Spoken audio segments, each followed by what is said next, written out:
Minnesota Governor Tim Walz delivered a rare primetime address on Wednesday, January 14, urging President Donald Trump and Homeland Security Secretary Kristi to end this occupation of federal agents in the state amid a heightened immigration and customs enforcement presence that has sparked protests and unrest.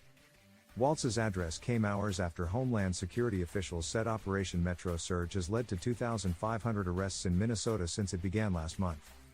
His remarks also occurred amid rising tensions in Minneapolis following the fatal shooting of Renee Good by an ICE agent and subsequent controversies involving federal immigration enforcement across the country.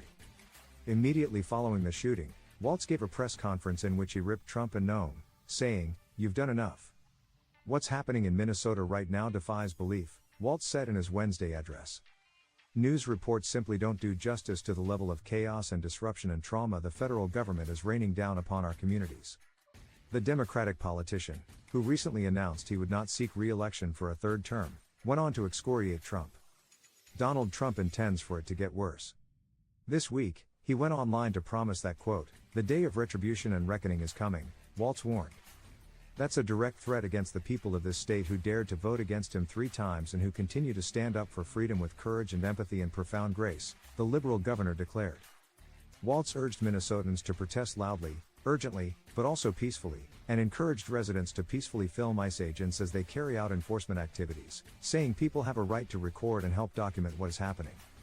"If you see these ICE agents in your neighborhood, take out that phone and hit record," he instructed. "Help us create a database of the atrocities against Minnesotans, not just to establish a record for posterity, but to bank evidence for future prosecution. We will remain an island of decency, of justice, of community, of peace, and tonight I come before you simply to ask, don't let anyone take that away from us," Walz said. Lawyers representing the state, along with the cities of Minneapolis and St. Paul, were in court earlier that morning encouraging federal judge Kate Menendez to issue a temporary restraining order to pause ICE activities in Minnesota.